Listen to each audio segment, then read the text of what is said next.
Welcome. I'm Steph, an intuitive hypnotist from Quebec, Canada. I'm Julie, a past life regression hypnotist and Reiki healer from Wisconsin. And together, we are the Soulful Mystics. Hi, Julie. Hi, Steph. So in the next episode, we're going to be sharing a divine guidance client session that you facilitated. Yes. And what would you say the purpose of a divine guidance session is? Well, the purpose is to be your own psychic. It's a space where you get to connect with your spirit team and ask them your questions and get the answers for yourself. The client would bring a list of questions to the session, and the facilitator gets to ask these questions to their guides. And the client gets the insight and wisdom from their guides, and they get to experience and feel their guides all on their own. Yeah, and I do like the divine guidance, feeling the messages yourself, because when you go to a reading from a psychic or a medium, they give you these messages, but it's so much more powerful when you get to experience the emotions and the messages yourself.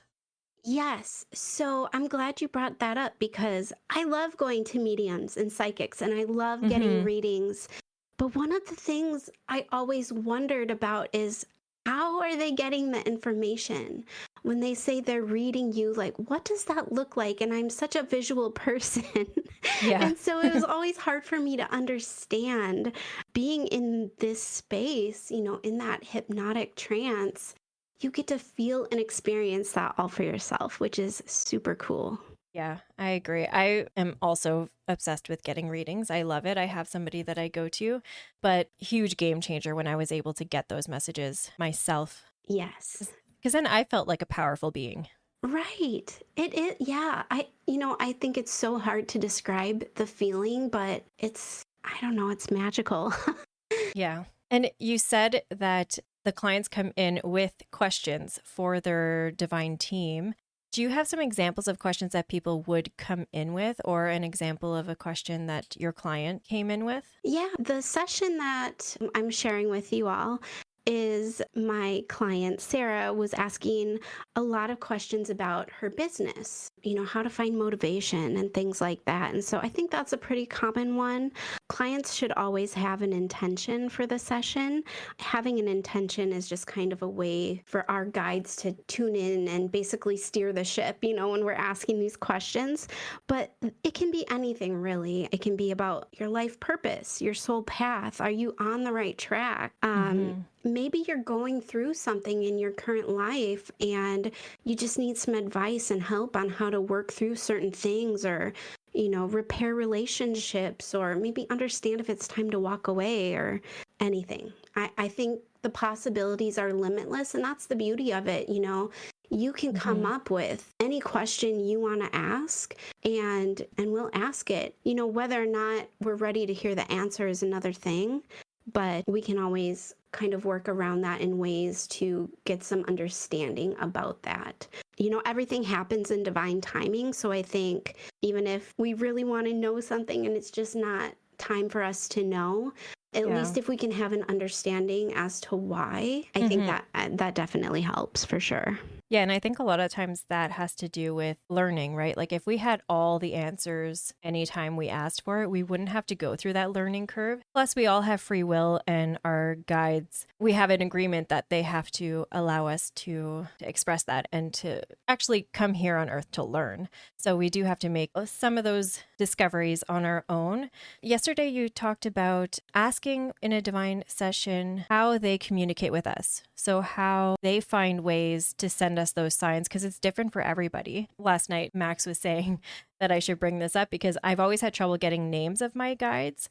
But once I opened up my perception of how I receive those messages, I started getting names. So Poppy is one of them. And then recently, or last night, I had in my dream the name Cynthia popped up. And then I asked Max, I asked him if he knew a Cynthia. And then maybe 5 minutes later, the name Cynthia popped up on the TV. Interesting. Yeah, so I don't know what that means, but I like that they use technology, or I like that my perception has opened up to the fact that they can use technology to give us messages. Yeah, and I think so the thing with that, and it's one of the questions I love to ask in these sessions is, what signs do they send us? How do they communicate with us? Because if we're not aware of it, we're going to miss Hmm. these signs, and that's so common. I've said this before too in the past, and I know other people have said, oh, they don't send me signs. Well, yes, Hmm. they do. We're just not paying attention, or we just don't know to look for them. And Exactly. so asking that question, and sometimes I do like to throw in my own questions, and this is one of Yeah. them. Just what to look for. It's exciting to know how they communicate with us. And I think, too, a lot of times when I've asked this question, I've gotten that we actually already know. It Yeah. just, maybe it took us a moment to realize or understand, or maybe we just needed the validation from our guides in this space Hmm. to verify that, okay, the signs that we're seeing really are coming from them. And so it's a fun question to ask, and I love when people say, "Oh, yeah, I already know," when they send me this or that or whatever it may be. Yeah, that is really cool. And it is also fun to see that they receive these messages, but they're maybe not sure which guide is providing them with that specific sign. Mhm. And in a divine guidance session, you can ask that guide to step forward and tell you what they mean when they send you dimes, let's say, Yeah, or a specific kind of flower or a bug or a bird, and what that would mean. So for me, blue jays represent my guides telling me to be fearless, to let go of fear. I love that. Yeah, so it's little signs like that that we tend to miss because we see them all the time. But when it sticks out to you, that's when it's time to take a moment and look for the meaning or the message behind it. For sure. And what do you mean when you say divine guidance? Like, what does that mean? That's a really great question, because when I say divine guidance, I mean like our whole spirit team. And what that means is it can be angels, spirit guides, ancestors, it can be enlightened beings, it can be beings from other planets that maybe work with you. Mm-hmm. It can even be animal messengers. I just feel like we're all so different. We all come from different walks of life. There's so many different cultures. And in this space, I just want to honor that for everyone. Just because maybe I personally don't resonate with something doesn't mean the client, doesn't mean that they don't. And so I want to leave this open, set the intention to leave it open for whoever you work with to come through in this space. So it might be your grandma, on your Mm-hmm. other side, or it might be a Yeah. spirit guide, or maybe, you work with a being from another planet. And this is a safe space for you to go in and connect with that being. I mean, there's so many people who are star seeds that they've come to this planet to help, and Yep. so that's what I say, divine guidance and spirit team. It's really anybody that you work with on the other side, any kind of being. This is a safe space. We always ground, open, and protect as we go Mm-hmm. into these sessions. I don't want anybody to hear me say that and then Yeah. start to become afraid, because that's not what this is at all. This is such a space of love and guidance, and I don't even know how to describe it. When you're in this space, it's so beautiful. I just love going in with that open intention, but also setting the boundary that we are protected, and only truth and love is gonna enter that bubble and communicate with us. For sure. And I think it's also important to know that we are very powerful ourselves. We can ask for protection, let's say. When we were learning in the hypnotic arts, you were my partner for our first spirit.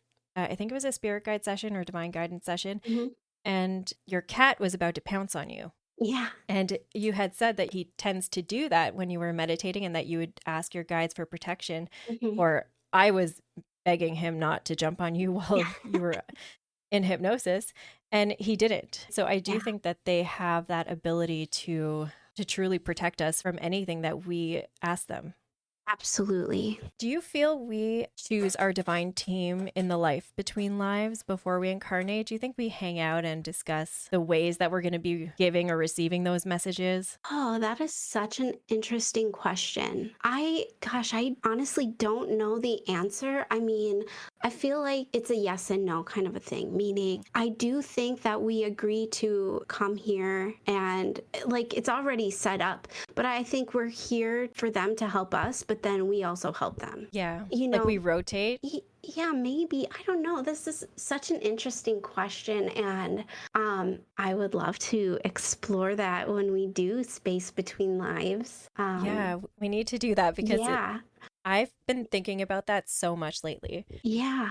I do know from my own experience of meeting one of my guides. So I think I've told you about Johnny. He came to me in a dream one day, and I worked it out with my Reiki teacher just through some exercises she took me through and found that he was actually one of my spirit guides. And the more I connected with him, I learned that we did share another life together. The way I describe him is he's like my 50s greaser. Have you ever seen the movie Grease? And Yeah. the way that they dress with their rolled up jeans and their sneakers and their cuffed shirts and their leather Yeah. jackets and their greased hair, that's exactly how I've seen him. And the first time I met him in this dream, he had kind of like a fun little smug look on his face, Okay.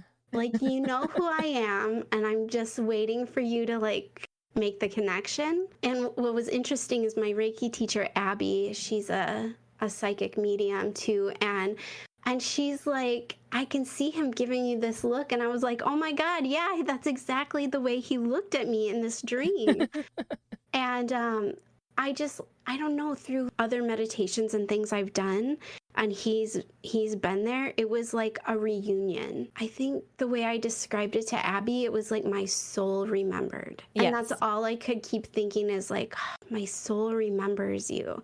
And I feel like the reason I see him the way I do is maybe because that was like the time we Yeah. last incarnated on Earth together. And maybe not, but I feel strongly that that's the reason why I see him like that. Yep, Um, that's the first thing that came to my mind too. So I think yes, that makes sense. yes, for sure. And I still don't know all the details of that, but I mean, we're in a space where we can explore anything we want to. So I Yeah. think it would be something fun to revisit sometime for sure. Yeah, definitely. And I think also the divine guidance gives you the opportunity to reconnect, like you said, with like your grandmother, anyone who plays a role in guiding you or providing you with clarity here. And I think that that is really special too, because you get the confirmation yourself that your loved one who has passed on is okay because you could feel it within your own soul. Yeah, And I think that that's really beautiful, even if it is somebody who was from a past life, and that you had such a strong connection with. It gives you that reassurance that life goes on, that when we pass away, we can and have a choice to reincarnate and experience life with those people again. absolutely. And if you could give an example of the process of a divine guidance session, what would that be? It actually is very similar to a past life regression in the sense of how we get you to the space, where we're using an induction. We're taking you through the progressive relaxation just to really get you deeply relaxed. As we're going through the induction, we always ground, open, and protect ourselves. And then there's different techniques to get you to the space of your guides and like orient the client to the space of your guides. The way that we learned in our hypnotic arts training was taking the client to the garden of the guides. Hmm. Another one that we learned was to take them to a space where there's 3 doors in front of them and they choose the door that they're most drawn to. And when they walk through the door, then they're in the space of their guides. So it's just we're leading them through a story to take Yeah. them to this space. But during this, their consciousness is expanding and their awareness is going to these spaces. Once the client is there, their intuition and their ability to discern information is just amplified. And that also helps to eliminate distractions. So while you're in this space, you're not thinking about what you need to put on your grocery list. I Yeah. know, like, sometimes when I meditate, my mind starts to wander about my to-do list for the day or whatever. And it's Hmm. not like that at all. You're just so relaxed, and that conscious mind is kind of pushed aside for a bit, and we're into this other realm, and it's just so beautiful. Doing that allows us to better connect and have a Hmm. stronger connection to these beings. Yeah, and also gives you the opportunity to recognize what it feels like within your body. So then when you're not Yes, in a session, you're able to connect on your own, right? And we all can connect on our own. absolutely. Just have to find the way that works for us. And with the divine session, everybody deals with it differently, or everyone communicates differently. So some people within the session will see things or have a visual, kind of like a movie. Other people might hear things or messages or feel them within their body. I think feeling is the most common. I would agree to an extent. Yeah, you don't. Well, so for me, I am more visual. I Hmm. see, and so like I've seen my guides. It's not like I see them every day, but there have been certain instances where I have been able to see them. But that's not as common for everybody either. And when during class, and you were facilitating a divine guidance session for me, that was the first time of really getting to feel them. And in fact, I think that was the whole theme Yeah. of this session, because I never considered myself a feeler. I Hmm. was always just visual. I'm a Gemini. I'm very literal. I have to see it to believe it. It was kind of the way I thought. I know I've talked about this before, where I never considered myself to be empathic. I never considered myself to be able to feel energy. And having this session with you completely changed everything for me. It was Hmm. the first time I really could feel and recognize that feeling. And ever since then, it's been happening more and more, where I can feel certain things that I never experienced. It's almost like that session turned on that ability for me. And maybe it may not be strong. It's definitely another sense that I've been able to use in these Yeah. sessions. Yeah, very cool stuff. And I do believe that was divinely guided, because Yeah. that had come up a lot in discussions during class, discussions with you.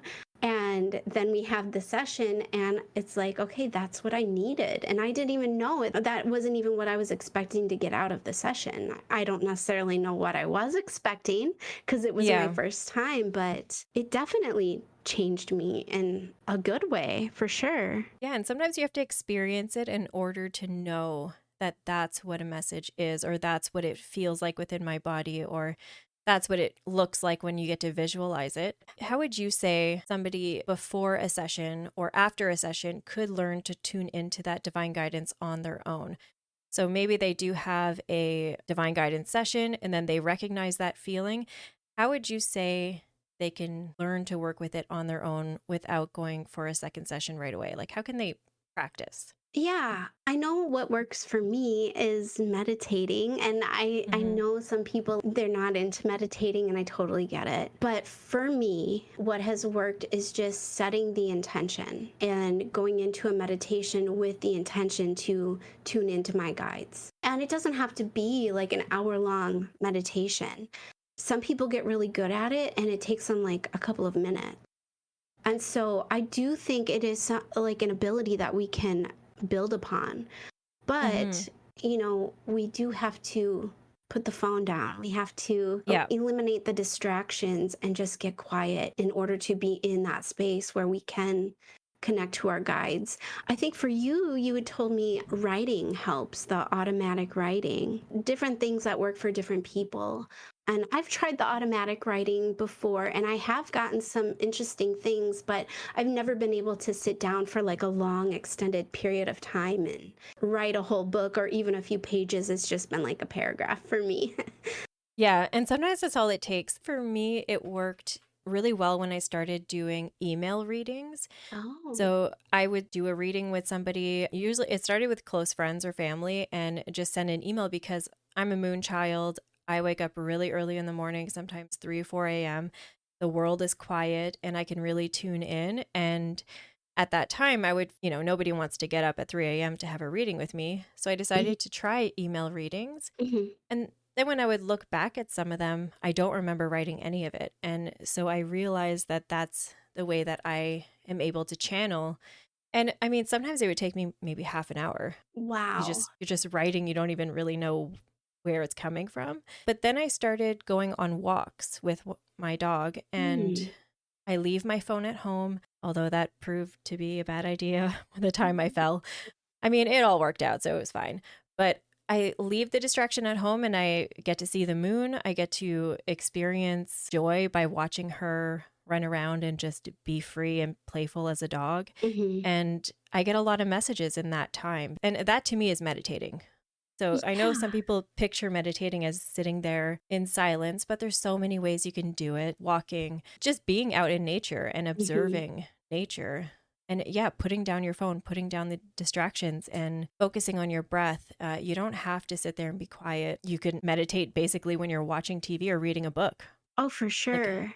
so there's so many ways. So many different ways, and it's just whatever works best for you. I know when I go for walks or I'm walking my dog, it's usually for shorter periods of time, and I never put my headphones in or anything like that, and I get so many ideas. Hmm. I get flooded with ideas, and it's always Yeah. because I'm taking the time to get quiet. I'm not listening Hmm. to music, so there's no distraction.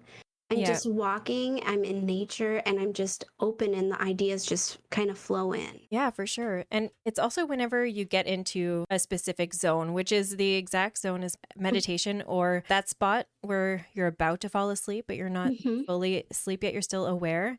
That's what hypnosis feels like. So I know some people are kind of afraid to give it a try. I've been getting a lot of questions about that specifically. Mm. We have the ability to refuse it, and people don't think that way because of what they see on TV.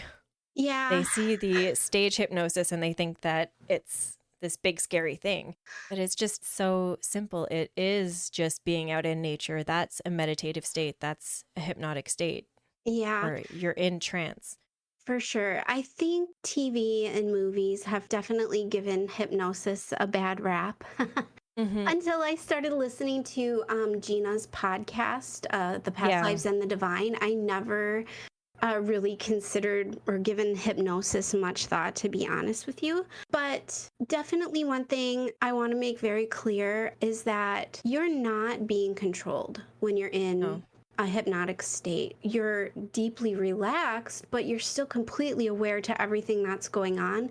And so, if the facilitator were to say something that just didn't align with your belief system or whatever it may be, your subconscious mind is going to reject it. Hmm. So, I mean, the client, no matter what, is always in control. We're Yeah. just there to facilitate and help guide you to this space to have these amazing experiences and gain all this wisdom yourself. Yeah. The client is experiencing so much more than they're able to articulate in that space. And Yeah. the only way they're going to even get into this hypnotic state is if they're open to the experience. They have to Exactly. want to experience it for it to work. For sure. What would you say clients would leave with after a divine guidance session? They always come away with a renewed sense of connection to not only themselves, but their spirit team, their guides. They know what to look for now. to receive Mhm. messages. They know that their guides are actually there. I think, knowing or believing that your spirit guides, your angels are there is one thing, but being in a space where you can really feel their love and receive information directly from them is completely different. Just having that sense of connection is so powerful. And then also, they come away with so much more clarity and even motivation to maybe take a leap on something they've been thinking about, but maybe scared to make a move on, Mhm. or maybe they decide to go in a different direction after getting the advice from their Yeah. guides. It's just amazing. I don't know how else to put it. Yeah, I think you have to try it in order to know how amazing it is or how beneficial it could be. Because until you try it, you can just listen to other people's experiences. And again, that's maybe 20% of what they're actually experiencing. So it is worth it to try one of these sessions for sure and to get to know your divine team. Absolutely. Yeah. And if you've never done a past life regression before, or if you've never done any kind of hypnosis like this before, I think doing a past life regression might be the best place to start. Simply Hmm. because if you're not used to being in that space with your guides, you may have a little bit more difficult time connecting, and maybe not. But I think for some people, it's a little bit trickier just because they don't know what to expect. But when you do a past life regression, you generally go through a death scene and then you go into the realm of divine guidance where you connect with Yeah. your spirit guides. You can get some information from them and you can ask a few questions to them. So that is a really nice introduction to that space. But when you sign up to do a divine guidance session, you're skipping all of the past life stuff and going Hmm. directly to the space of spiritual guidance. There might be past life memory or something that your guides show you when you're in that space, but I just want to be clear that when you sign up for divine guidance, we aren't going in with the intention to visit a past life. We go directly to the space of the guides. Yeah, that's a good way to put it because the past life regression really does open up that awareness and open up your perception to how you experience those messages or how you experience the memory and or if you're visual, if you're auditory, if you feel or if you just have knowings. Hmm. So it's a good way to really get to know yourself and how you process these things before a divine session. Oh, absolutely. Was there anything else you wanted to add about that? I'll just put a little tidbit about how I like to do it. And Hmm. I just mean I'll typically email with the client after they sign up for a session and, tell them to think about the questions that they have for their guides. And I like to have them email me the questions. The reason for that is because, number one, it can save us a little bit of time in the beginning. We always do a little bit of a client intake to really get a good understanding of what it is that they're looking to get out of the session, get their intention, their questions, and all that. But if you email me the questions, I do prefer that simply because, say, the client has 10 questions. I think that's the amount of questions the last client had. They are written out in their own words. It's not like I'm taking notes and I'm rewording a question that makes sense to me. Everything is in the client's words. It's going to be in the best way that they can understand the question and relay the answer back. And so that just seems to work for me. If clients don't want to do that, that's perfectly okay. But Yeah. then what I do is I print the questions off and I write the answers right on the sheet. Okay. And then I send it back to the client so that they can have exactly what they asked Hmm. and exactly what the answer was. And then I also Yeah. send a copy of the recording as well. Yeah, I don't And know if you do it any differently. no, I do it the same way. And it also helps to solidify the intention Hmm. because they're writing it out. And that's kind of like automatic writing as well. Just really sitting down and focusing on what clarity you would like, however works for them. One of my clients had sent me a video of her talking about what she would like. So I just wrote down exactly the way that she said it. However, the client feels more comfortable, but mostly it's emails, I think. Yeah. Oh, yeah. I like that she sent you a video. How cool. I know. It was unexpected. It was the first and only time, but I really Oh, liked it because I got to see her facial expressions and her passion behind wanting to know more about these issues that she was facing. So it actually was really interesting to receive it that way. I love that. And so the last thing I wanted to ask you is, do you have an example of a time your divine team provided you with a message or sign that you really needed, whether you asked for it or it just came? Okay. Signs isn't really something I get from them because I feel like I'm constantly talking with them, like in Yeah. conversation, like I hear them. I wouldn't necessarily say that I look for signs, but I feel like I have a running kind of outing myself here. I feel like I have a running dialogue in my head with them. Yeah. If I need something, I just ask them. I don't know. But I can tell you so when I started listening to the Psychic Teachers podcast, they have a lot of episodes about spirit guides and things like that. And one of the things they said was one of the easiest questions you can ask them is to help you find a parking space. Yeah. And which it sounds kind of silly. And it's one of those things that it really just is not a big deal. I mean, maybe it is to some people, and I have done that ever since when it counts. And what I mean is there's a hair salon I go to down the street, and the parking lot is horrendous. To get in and out of it, you're pulling out onto a really busy street. And I hate parking in this parking lot. So every time I go to this hair salon, especially if I'm driving the truck, because, oh gosh, then I got to back that thing up, you know, Yeah. then it's a lot harder. So I always ask them for a parking spot. And every single time I have asked, the most convenient parking spot is always available in this parking lot that is small and always packed. Another instance, this was just a few months ago actually, where I was looking for my son's social security card. He just recently got his driver's license. I needed all of that information. I keep it in a particular space with everyone else's in our household, and I went and looked for it and it was not in there. And I'm flipping through, I looked through it numerous times.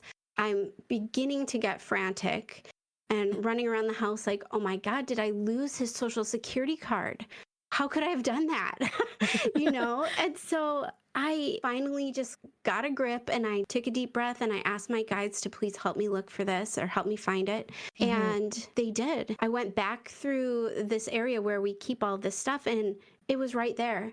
And I was like, there's no way it was there before. I looked through it Yeah. like 3, 4 times. I even took the items out one by one and it was nowhere to be found. And all of a sudden it's like right on top. No, Back. no. But Uh, I always ask them to help me find things. That's a very clear sign. yeah. Yeah, no, and you get the answer right away or you get Yeah. the response that you're looking for.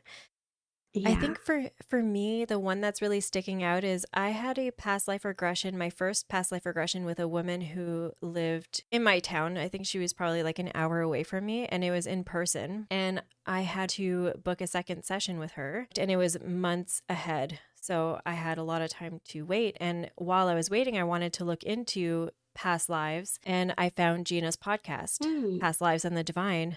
And well, I listened day in, day out to her podcast, catching up on all the episodes. And knowing that she provides virtual past life regressions, I asked my guides if it's meant to be that woman who I had a session booked with will cancel because I don't like to make appointments and cancel. Oh, So yeah. I said to my guides, if it's meant to be that I'm meant to work with Gina, Monica will cancel. And the same day I was on a walk, maybe an hour, like, because I had taken an hour and a half long walk. And at the beginning of the walk, that's what I said. By the end of it, Monica had sent me an email and canceled. Wow. So I went on Gina's website and I booked. And just to further cement that message that I was definitely meant to work with Gina, her next available spot was on my birthday. Wow, Steph. And now look at Yeah, you and I all the know. work you do with Gina. You've been on her podcast. You took her class, kinship. Yep. Wow. And now going on a retreat, my first Yeah. ever retreat. And I just am so thankful for her because Mm, her podcast got me out of such a dark place. same. And then and then the past life regression was amazing. And I think maybe 10 days after that regression, I got a job because I was looking for a job at the time. And I got a job because I asked my guides to help me, and my friend had popped up in my mind. And so she owns a spa. And I had reached out to her saying, "Hey, do you need someone to work at the spa in whatever capacity? Because I need to get out of the house. Like, I need a job. And I think I'm going to be at that spa until I retire now." And they're just the most wonderful group of women. Aw. And that's what I saw in the past life regression too, is an amazing group of women. I recognized some of them that I hadn't met yet. And I just think that it was so meant to be. So take the time to ask your guides for clarity or for a message, because it had completely changed my life. That walk completely changed my life for sure. Wow. That's amazing. And that's it for today's episode. Until next time, stay curious.